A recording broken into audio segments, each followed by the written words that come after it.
Bismillahirrahmanirrahim. Asyhadu an la ilaha illallah wa asyhadu anna Muhammadar Rasulullah. Allahumma shalli ala Muhammad wa ala ali Muhammad. Ya ayyuhalladzina amanu taqullaha haqqa tuqatih wa la tamutunna illa wa antum muslimun. Sidang Jumat rahimakumullah, mudah-mudahan kehadiran kita semua di masjid yang mulia ini mendapatkan balasan kasih sayang dan perlindungan darinya. Untuk itu mari kita bersyukur dalam bentuk meningkatkan ketaatan kita kepadanya, ketertundukan batin kita kepadanya, dan mengimplementasikannya dalam bentuk ibadah yang sesungguhnya. Beredar kisah tentang rekening atas nama Utsman bin Affan sampai sekarang di sebuah bank di Saudi Arabia, dan tercatat di dalam pasar di Saudi Arabia tentang investasi Utsman bin Affan telah memiliki hotel dengan atas namanya, padahal beliau sudah tiada sejak 1400 tahun yang lalu kira-kira. Usia beliau sekitar 79 tahun wafatnya. Menarik untuk kami angkat pada kesempatan yang berbahagia ini, mudah-mudahan bisa menjadi inspirasi bagi kita semua. Bermula dari kisah Bi'rur Rumah namanya, ketika para sahabat hijrah ke Madinah, khususnya orang Mekah. Mereka kesulitan air minum. Sementara di Mekah mereka terbiasa minum air Zam-Zam yang sangat berkualitas. Kali ini di tempat hijrahnya orang-orang Mekah ini merasa kesulitan air, susah untuk mendapatkannya. Sampai kemudian muncullah curhatan kepada Rasulullah SAW. Ada satu sumur di dekat kita di Madinah ini, namanya Bi'rur Rumah. Rasa airnya itu seperti air Zam-Zam ya Rasulullah. Bisakah kami untuk bisa meminum air dari Bi'rur Rumah ini, dari sumur rumah ini? Rasulullah SAW kemudian mengabarkan kepada para sahabatnya bahwa yang bisa menggali sumur rumah akan disediakan surga oleh Allah Subhanahu wa Ta'ala. Ini tentu bukan sebuah iming-iming kosong, bahwa Rasulullah SAW menggambarkan orang yang bisa memenuhi hajat hidup orang banyak, khususnya air, maka dia telah memberikan kemudahan pada orang banyak, dan pastinya disediakan surga baginya. Bapak-bapak sekalian, jamaah rahimakumullah, Anda yang bekerja, Anda yang jadi pegawai, Anda yang berbisnis, tentu sudah merasakan betul betapa hampanya dunia ini, kecuali mereka-mereka yang bertakwa saat mencarinya dan bertakwa saat mengimplementasikannya. Mudah-mudahan bisa mengambil kisah dari kisah sumur Utsman ini. Sayangnya ya Rasulullah, sumur itu dimiliki oleh orang Yahudi yang sangat pelit. Banyak juga orang Muslim yang berhati Yahudi dan pelitnya setengah mati. Rasulullah kemudian mengajak para sahabat secara terbuka. Jadi Rasulullah terbiasa mengajak para sahabat untuk berani berinfak sirron wa alaniyatan, rahasia dan terang-terangan. Memang benar bahwa berinfak secara rahasia itu, kalau berinfak dengan tangan kanan jangan sampai diketahui oleh tangan kiri. Ini benar. Tetapi untuk kefakir miskin, tafsirnya bahwa untuk sebuah kebaikan kita harus berlomba-lomba dalam kebaikan dan terang-terangan, dan harus berani, dan harus bisa ikhlas dalam bentuk terang-terangan. Jadi kalau mau berinfak jangan cuma sembunyi-sembunyi, dan biasanya sembunyi-sembunyi sedikit juga biasanya. Dan kalau berani terang-terangan justru itu 2 kali lipat pahalanya, karena ini akan menginduksi orang lain, mengajak orang lain untuk berbuat baik. Dan harus banyak kalau terang-terangan itu. Jamaah Allah, walhasil Utsman sendiri yang menegosiasi ke orang Yahudi itu. Setelah Rasulullah gagal. Rasulullah gagal karena mungkin Rasulullah bukan pebisnis seperti Utsman barangkali. Karena di antara orang bisnis ada yang lurus-lurus aja, yang nggak dikasih ya udah gimana lagi begitu. Tapi Utsman tipe yang memang cerdik. Maaf Muhammad, saya mau menjual ini dengan harga tinggi, tetapi saya tidak mau melepas semuanya. Rasulullah kemudian kembali dan menceritakan ini kepada sahabatnya, maka ditangkaplah informasinya oleh Utsman bin Affan. Jadi para pebisnis ulum di sini tentu sebagai seorang muslim Anda manfaatkan itu untuk kepentingan kebaikan yang lebih banyak lagi. Utsman datang kemudian negosiasi, gagal yang pertama. Oke, kalau begitu begini saja. Bagaimana kalau saya beli separuh seumurmu saja, enggak semuanya. Kalau kamu takut kehilangan asetmu yang semuanya. Bagaimana maksud kamu Utsman? Saya beli separuhnya untuk diminum oleh orang Islam 1 hari. Dan 1 hari berikutnya sumur ini milik kamu sepenuhnya. Toh pada akhirnya kamu tidak kehilangan aset dan kamu dapat duit banyak. Ditentukanlah harganya 20.000 dirham pada saat itu. Kira-kira sekitar 5 miliar untuk sekarang. Dibayar oleh Utsman 5 miliar. Berjalanlah waktu. Sehari diminum orang Islam, sehari milik si Yahudi. Karena Yahudi sendiri dan orang Islam banyak, dia merasa rugi. Wah, ini bisa kering sumur saya kalau begini jadinya. Ini trik bisnisnya Utsman bin Affan, yang saya anggap tadi mungkin kecerdikan dan keulungan dia sebagai seorang pebisnis.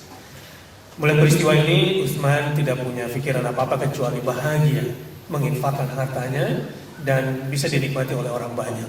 Memang berbuat untuk keluarga itu seperti menyirami garam ke laut untuk anak dan istri. Nggak akan pernah puas berapapun penghasilan yang kita bawa ke rumah. Walhasil si Yahudi kemudian berpikir lain, yaudah kalau gitu beli aja deh semua, dibayarlah. Dalam riwayat yang berbeda, tetapi yang beredar di publik, di WhatsApp, di BBM itu juga tidak salah. Dibayarlah 20.000 lagi, jadi 10 miliar dibeli sumur itu. Mahal ya harga sumur di sana, 10 miliar di Madinah. Lambat laun, tiba-tiba tumbuhlah kurma, pohon-pohon kurma di samping sumur ini, seperti biasa. Tapi di zaman si Yahudi ini tidak banyak tumbuh kurmanya. Tapi di masa Utsman, ini kemudian tumbuh. Memang keberkahan itu tumbuh dari orang-orang yang memang ikhlas karena Allah dalam mengeluarkan hartanya. Ini biasa terjadi dalam bisnis yang diberkahi oleh Allah Subhanahu wa taala. Pegawai-pegawai yang jujur, pegawai-pegawai yang amanah, pegawai yang tidak suka memakan yang haram, pegawai yang hanya merasa puas dengan yang halal saja. Ini berkah biasa. Lambat laun kemudian ini tumbuh dan kurma semakin banyak. Dari masa ke masa sampai kepada Daulah Utsmaniyah dalam pemerintahan Turki Ottoman, ini kemudian diformalkan menjadi aset Utsman bin Affan, kemudian tercatat secara profesional pada masa itu. Penghasilannya diputuskan dalam rapat bahwa separuh penghasilan sumur Utsman ini untuk fakir miskin dan yatim, dan separuhnya lagi disimpan di akun atas nama Utsman bin Affan. Sampai hari ini di pemerintahan Saudi tercatat. Orangnya sudah lama mati 1000 tahun lebih, tetapi akunnya masih ada. Dan saya doakan mudah-mudahan Bapak sekalian jamaah Jumat yang ada di sini juga punya kebaikan seperti ini sampai akhir hayatnya dan bercita-cita untuk memberikan yang terbaik. Dan sekarang income per tahun satu hotel ini di luar perkebunan dan manfaat dari sumur itu, kalau Bapak nanti ke Madinah 15 menit dari Masjid Nabawi, naik mobil ke sana, bilang saja mau ke Bi'rur Rumah, ke sumur Utsman radhiyallahu anhu. Income hanya dari hotel saja sekitar 150 miliar per tahun. Itu di luar kebun itu juga sangat mahal harganya di sana. Dan itu terus dinikmati oleh fakir miskin, oleh anak yatim sampai sekarang. Ini kebaikan Utsman bin Affan seperti yang digambarkan di dalam Al-Quran, di dalam surah Al-Baqarah ayat 265. A'udzu billahi minasyaitonir rajim. Wa mathalul ladzina yunfiquna amwalahum ibtigha'a mardatillah wa tathbitan min anfusihim kamathali jannatin birabwah asabaha wabilun fa'atat ukulaha dhifain fa in lam yusibha wabilun fatal wallahu bima ta'maluna basir. Sebuah cara pandang investasi ala Qur'ani yang mungkin jarang didapatkan dalam dunia perkuliahan kapitalis. Saya sarankan bapak-bapak sekalian, anak-anak yang kuliah di fakultas-fakultas umum ini, termasuk yang di agama, coba mencermati akidah anaknya dari sisi sains. Karena anak saya juga yang di kedokteran di UI sekarang, saya coba cermati mata kuliahnya karena agama betul-betul dipisahkan dari sains. Ini sekularisme di Indonesia, terutama sekarang ini PKI juga muncul lagi. Seperti halnya yang di Universitas Sunan Ampel di Surabaya, yang Tuhan membusuk. Sebetulnya itu seperti 50 tahun yang lalu zaman PKI. Tuhan telah mati, ini sebetulnya ideologi Nietzsche yang mulai muncul kembali. Dalam Al-Quran ada sebuah konsep investasi. Ini sederhana, tetapi ketika kita mampu menangkap dengan baik, insya Allah akan berkah harta benda kita semua. Dan perumpamaan orang-orang yang membelanjakan hartanya karena dua alasan: karena keridhaan kepada Allah dan untuk keteguhan jiwanya. Jadi investasi di jalan Allah. Apa saja, seperti Utsman bin Affan itu kan sebetulnya keduniaan sifatnya, tapi niatnya karena Allah. 5-10 miliar yang dikeluarkan Utsman pada masa itu mungkin juga besar sebagai seorang muhajirin, orang yang baru berhijrah. Jadi Anda jangan bayangkan Utsman yang sudah kaya raya seperti di Mekah.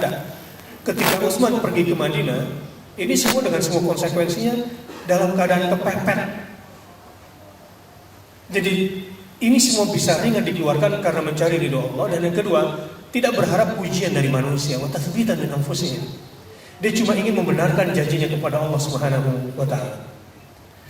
Perumpamaan orang yang berinvestasi dengan dua tujuan tadi, ridho Allah dan keteguhan jiwa, diumpamakan di dalam Al-Quran seperti sebuah kebun yang terletak di dataran tinggi.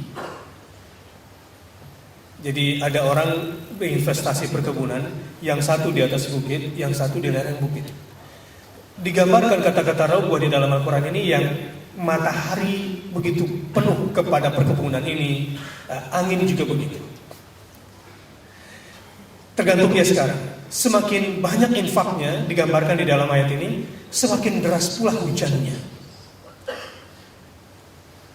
Jadi kalau orang investasi perkebunan di atas bukit, kira-kira kebanjiran atau tidak kalau hujan lebat? Tidak. Justru cadangan airnya lebih banyak. Fa'atat ukulaha dhifain. Seperti sebuah kebun yang terletak di dataran tinggi yang disiram oleh hujan lebat, maka kebun itu menghasilkan buahnya 2 kali lipat.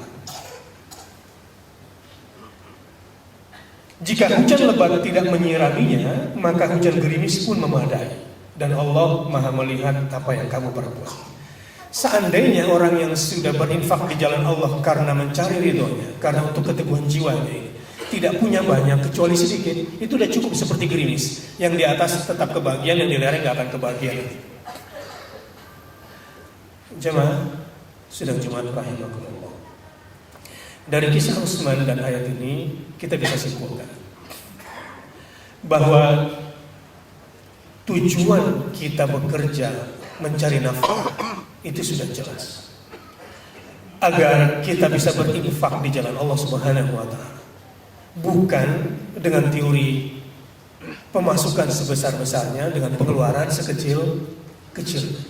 Coba rubah mindsetnya.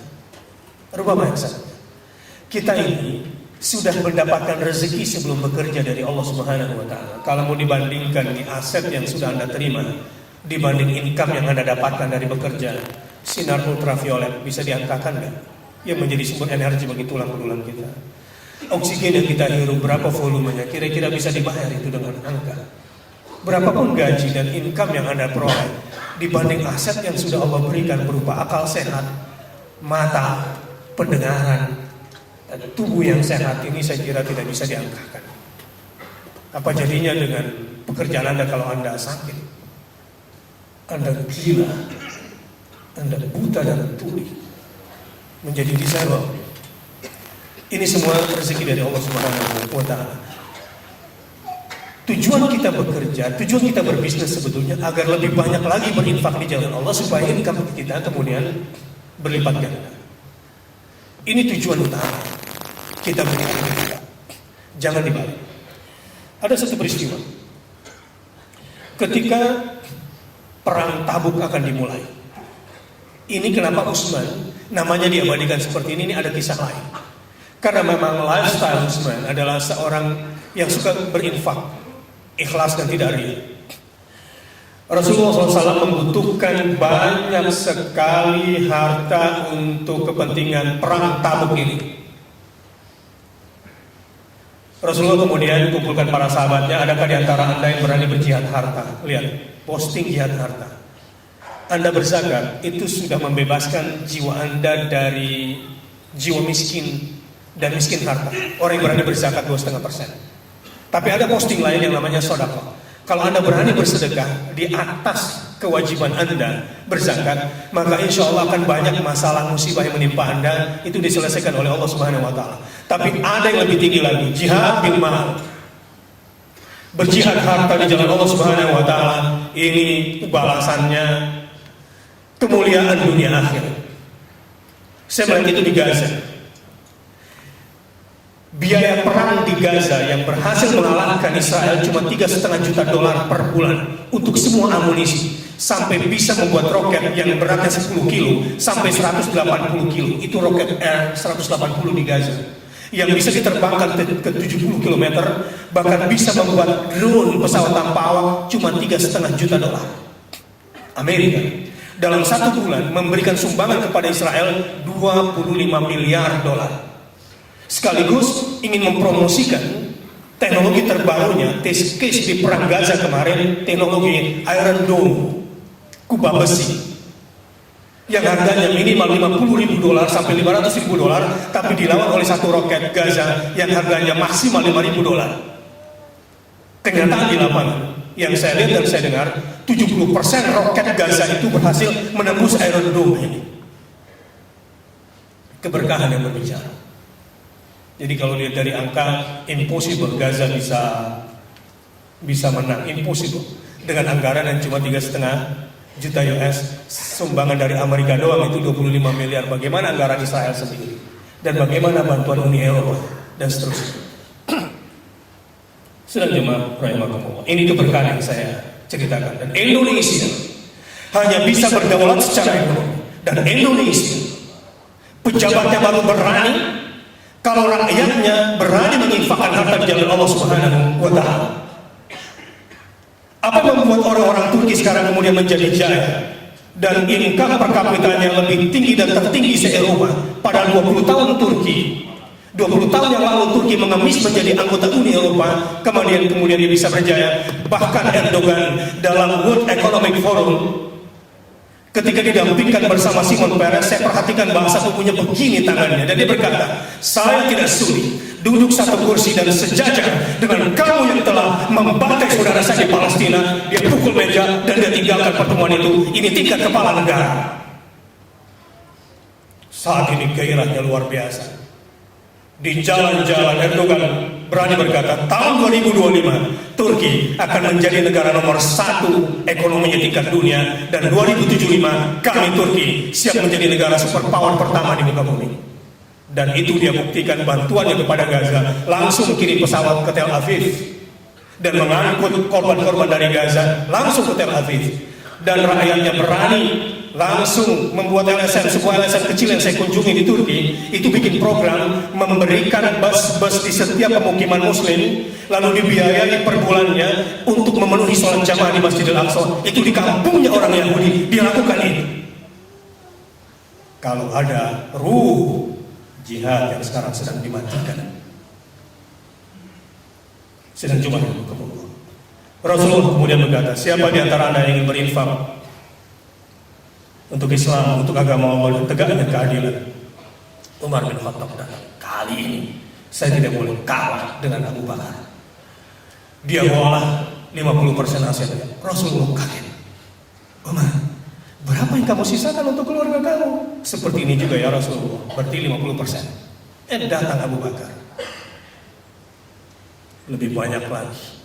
Abu Bakar, berapa yang kamu sisakan untuk keluargamu? Ya Rasulullah, ya Rasulullah, masihkah kau pertanyakan? Yang kusisakan untuk keluargaku adalah Allah dan Rasulnya. Ambil semua hartaku ya Rasulullah.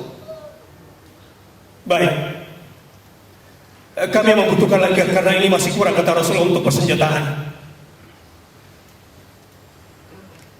Memang untuk jihad harta butuh keberanian jiwa dan banyak dibutuhkan.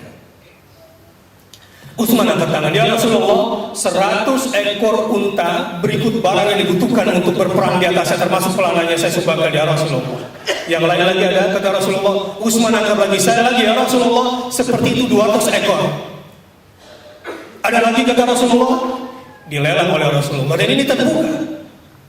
Aku lagi ya Rasulullah, 300 ekor unta ya Rasulullah, berserta barang-barang di atasnya. Ketika dikalkulasikan, sepertiga kebutuhan perang Tabuk dalam Jaisul Usra dipenuhi oleh satu orang yang bernama Utsman bin Affan.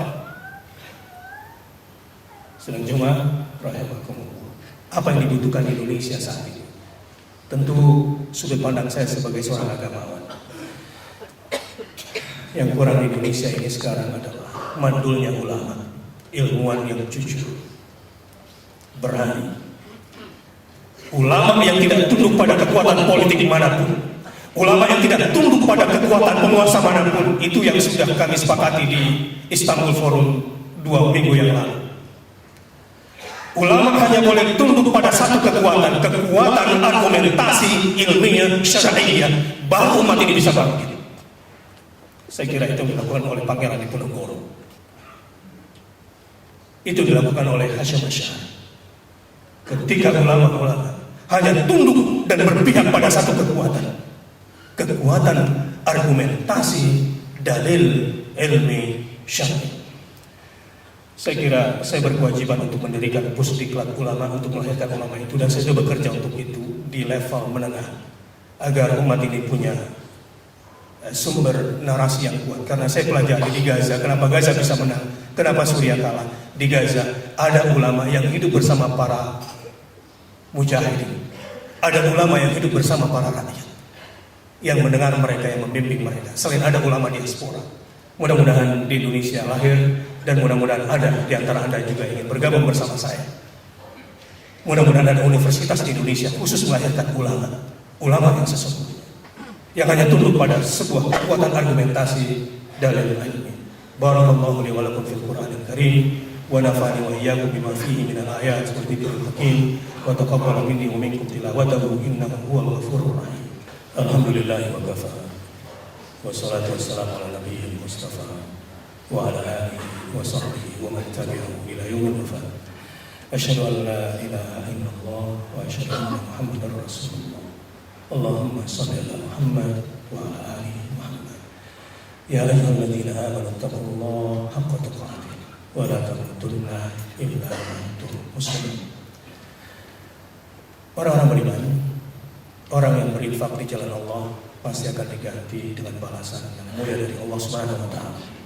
Orang-orang yang ketika berinfak takut miskin, takut kekurangan, takut lapar, berarti sedang seuzon kepada Allah yang khairur raziqin. Orang-orang yang bekerja menumpuk harta, di dalam Al-Quran disebut sebagai wala tulqu bi'aidikum ila tahlukah. Jangan kalian binasakan diri kalian sendiri dengan cara kerja kalian yang itu. Jangan. Inna Allaha wa malaikatahu yusholluna 'alan nabi ya ayyuhalladzina amanu shallu 'alaihi wa sallimu taslima wa 'ala sahabati ajma'in Abi Bakr wa Umar wa Utsman wa Ali wa tabi'in wa tabi'it tabi'in lahum bi ihsanin ila yaumiddin walhamna ma'ahum bi rahmatika ya arhamar rahimin. Allahumma ighfir lil muslimina wal muslimat wal mu'minina wal mu'minat al ahya'i minhum wal amwat innaka sami'un qarib mujibud da'wat ya qadil hajat. Rabbana zalamna anfusana wa illam taghfir lana wa tarhamna lanakunanna minal khasirin. Allahumma inna nas'aluka ridhaka wal jannah wa na'udzu bika min sakhatika wan nar. ربنا أوزعنا أن نشكر نعمتك التي أنعمت علينا وعلى والدينا وأن على صالح ترضاه وأصلح لنا في ذرياتنا إنا تبنا إليك وإنا من المسلمين ربنا هب لنا من أزواجنا وذرياتنا قرة أعين واجعلنا للمتقين إماما ربنا آتنا في الدنيا حسنة وفي الآخرة حسنة وقنا عذاب النار عباد الله إن الله يأمر بالعدل والإحسان وإيتاء ذي القربى وينهى عن الفحشاء والمنكر والبغي يعظكم لعلكم تذكرون فاذكروا الله العظيم يذكركم واشكروه على نعمه يزدكم ولذكر الله أكبر والله يعلم ما تصنعون.